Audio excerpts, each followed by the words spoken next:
Ay, grave, mom. Esto se llama Eh, circuito con transistores. ¿de qué está hecho? Transistores con condensadores polarizados, diodos LED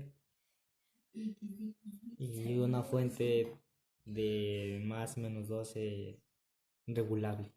Hay dos cosas ahí, una esta cosa y esto ¿qué son? ¿Cuál es los nombres de cada cosa? Estas son las fuentes. ¿Se apagó?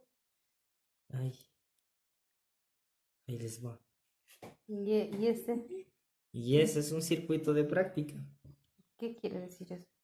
que es para aprender el funcionamiento de los transistores.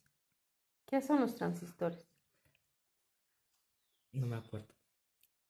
Tú dijiste que eran uno de los inventos más grandes, ¿no? Sí, ¿Por qué? porque se puede usar de diferentes formas en la electrónica. Todos los dispositivos eléctricos guardan transistores. No, no quiero que me... A mí no me agrada.